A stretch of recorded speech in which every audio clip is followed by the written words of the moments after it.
Bonjour, ici Tammy Kaba, je suis ravi de vous retrouver dans cette vidéo dans laquelle je vais répondre à une question qu'on m'a posée et qu'on me pose très souvent.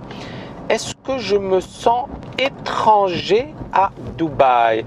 Est-ce que c'est un endroit finalement où je me sens rejeté, où je me sens pas chez moi, je me sens pas intégré? Et c'est important parce qu'effectivement on en revient souvent sur c'est les mêmes débats, c'est l'intégration, l'identité venir s'installer à Dubaï, tout quitter pour s'installer à Dubaï, ça peut paraître effectivement un choix un peu fou, un peu dingue, c'est-à-dire qu'est-ce que je viens faire ici? Est-ce que je suis chez moi? Est-ce que c'est un pays sympa? Est-ce que c'est un pays agréable? Mais je vais répondre de manière hyper concrète. Premièrement, est-ce que je me sens étranger dans cette ville? Non. Pourquoi? Parce que étonnamment, tout le monde est étranger dans cette ville. On a 80-90% d'étrangers dans cette ville, 80-90% d'expatriés dans cette ville. Donc étranger, on se sent étranger, par exemple. Alors Londres, je me sentais pas étranger, mais il y avait quand même les Britanniques. Vous allez aux États-Unis, bon, c'est différent. Les États-Unis, c'est un melting pot. Mais à Dubaï, c'est vraiment la ville la plus cosmopolite au monde. Donc ça, c'est le premier point. C'est la ville la plus cosmopolite au monde. Les locaux représentent 10%. Ensuite, on est bien accueilli dans cette ville. Donc, moi, j'ai jamais eu quelque chose un sentiment de rejet ou dehors les étrangers ou ceci, cela. Non, jamais. Au contraire, bienvenue, c'est super, etc. Il y a une harmonie également entre les différentes cultures, les différentes religions, Donc, encore une fois, je vous dis pas du pipeau. Je vous raconte vraiment comment ça se passe ici. Les gens sont zen, sont cool, ils cohabitent. Bien évidemment, il y a de ce que l'on appelle du communautarisme. C'est-à-dire, il y a des personnes qui vont privilégier leur communauté, etc. Ok, super. Mais à la fin, est-ce que ces communautés cohabitent? Est-ce qu'elles vivent ensemble? Est-ce qu'elles travaillent ensemble? Est-ce qu'elles font des choses ensemble? Oui. Et c'est là où on en arrive à c'est quoi le modèle de Dubaï et c'est quoi l'intérêt de Dubaï? Dubaï, c'est une ville, premièrement, qui s'est créée sur une vision. À l'époque, vous aviez le cheikh El Maktoum qui disait on a un peu de pétrole, ça va nous rapporter de l'argent, mais ce pétrole ne va pas durer éternellement et indéfiniment. Et puis on est dans un endroit aride, c'est l'un des endroits les plus hostiles de la planète et il va falloir effectivement trouver des alternatives. Donc ils ont eu cette vision incroyable qui est de dire ok, on va construire une autoroute en plein milieu du désert. Tout le monde s'est dit, les gars, c'est des illuminés, ils savent pas ce qu'ils font, etc. Eh cette vision a fonctionné, puisque les Émirats Arabes Unis, c'est 1974, même pas 40 ans après, c'est devenu une région incroyable avec des gens du monde entier, des gens qui vivent en harmonie. Personne ne les a obligés à être là. Donc premièrement, moi, personne ne m'a obligé à venir à Dubaï. J'y suis de mon plein gré. J'y suis parce qu'effectivement, je me suis dit, je voulais un endroit comme ça. Un endroit où finalement, j'ai tout ce qu'il faut. Et puis en même temps, il y a une énergie. Parce que j'aime cette énergie de Dubaï. J'aime l'esprit d'entreprise. J'aime la dynamique qu'on trouve dans cette ville. Et c'est vrai que cette dynamique, on ne la trouve nulle part ailleurs. Et j'en veux pour preuve l'article de Forbes. Alors il y a un article qui a été publié récemment par le magazine Forbes. C'est un magazine américain très très célèbre. Et dans ce magazine, on a dit la chose suivante. Alors là, c'est une impasse. C'est pas grave, je découvre un peu Dubaï avec vous. Donc c'est bien parce que ces vidéos permettent également de vous faire visiter Dubaï. Et puis moi, ça me fait sortir un peu de mon bureau parce que je reste dans mon bureau et je bosse. Et je me suis dit, voilà, ce serait sympa de faire effectivement des super vidéos sur Dubaï. Et je vais essayer de vous emmener dans des endroits excellent parce que c'est une ville, alors autre chose, c'est une ville qu'on découvre tous les jours. C'est une ville qui offre tellement de choses que c'est incroyable. On la découvre jour après jour après jour. Et c'est ça ce qui est incroyable dans cette ville. Donc, je reviens sur mon thème qui est est-ce que je me sens étranger dans cette ville? Est-ce que c'est une ville qui finalement n'est pas accueillante? Eh bien, au contraire, c'est une ville accueillante et c'est une ville qui est faite pour les entrepreneurs. Et alors, beaucoup de gens disent oui, mais pourquoi pas les États-Unis? Pourquoi pas Chypre? Pourquoi pas Malte? Pourquoi pas l'île Maurice?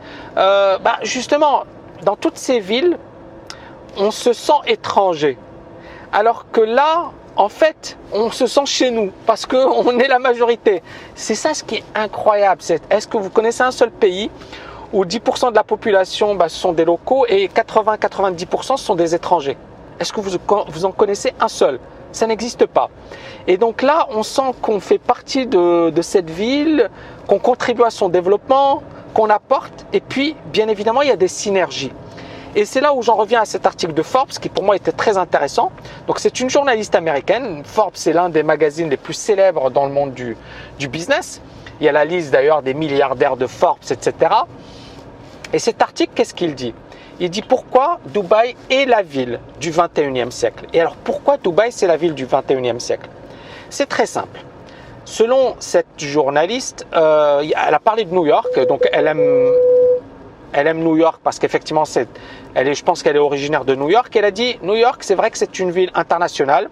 C'est une ville où il y a 40% d'étrangers. C'est-à-dire 40% de personnes qui ne sont pas, on ne sait pas si ce sont des Américains, mais 40% de personnes qui ne sont pas nées à New York y habitent. Donc ça peut être des Américains, mais Dubaï sont 80-90% des personnes qui ne sont pas nées à Dubaï et qui y habitent et qui contribuent au développement de cette société et de cette ville.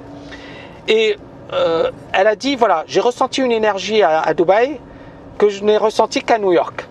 Et elle a dit, il y a énormément d'étrangers. Ces étrangers, encore une fois, c'est ça la question la plus intéressante, c'est pourquoi ils sont là? Qu'est-ce qui les attire à Dubaï? Ils veulent un meilleur avenir, ils veulent se réaliser, ils veulent s'épanouir, ils veulent faire de belles choses. Et c'est là où on en revient à quel est l'intérêt de Dubaï? Et bien justement, Dubaï vous permet d'avoir les infrastructures, vous permet d'avoir l'environnement, vous permet d'avoir un cadre juridique qui est hyper rigoureux, vous permet d'avoir des facilités sur le plan des impôts, sur le plan de la fiscalité, c'est super intéressant, vous permet d'avoir des activités, vous pouvez faire du surf, vous pouvez faire de ce que vous voulez. Par exemple là, voilà, il y a des personnes qui font du surf, vous pouvez faire ce que vous voulez dans cette ville.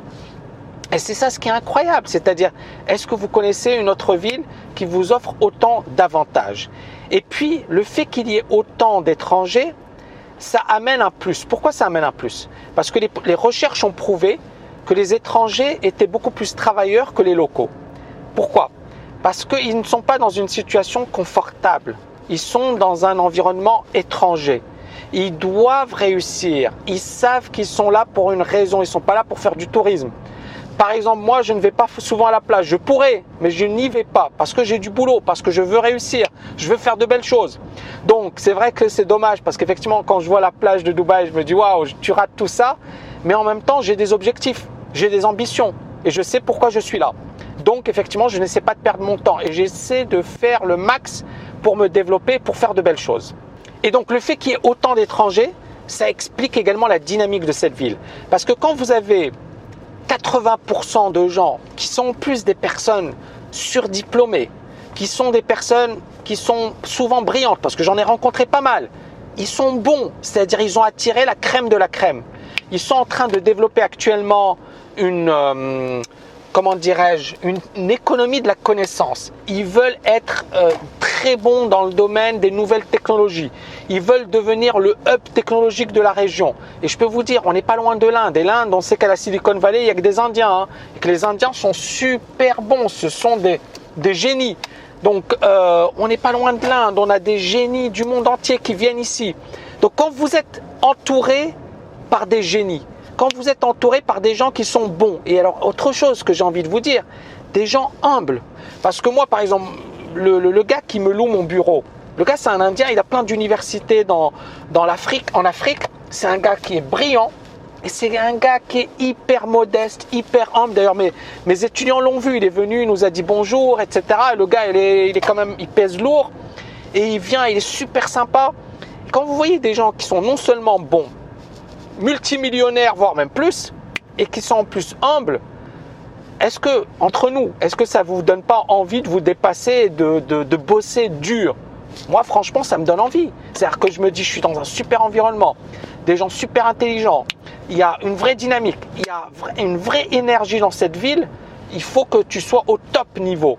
Et c'est la raison pour laquelle on va développer la TKL en anglais, c'est la raison pour laquelle on va faire de ce projet un énorme succès.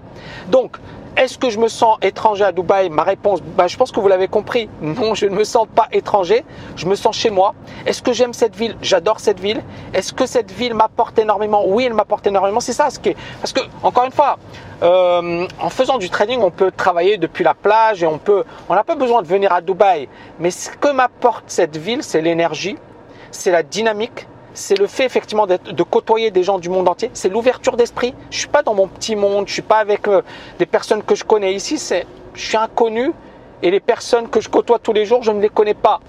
Mais en même temps, j'apprends de ces personnes.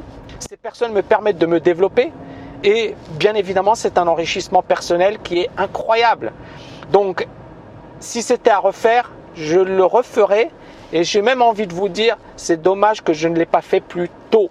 Parce qu'effectivement, ça aurait été encore mieux. Mais voilà, il n'est jamais trop tard pour bien faire. Et le plus important, c'est j'espère que vous avez aimé cette vidéo. Et si vous l'avez aimé, n'oubliez pas de la liker, de la partager, d'en parler autour de vous. Je vous dis à très bientôt.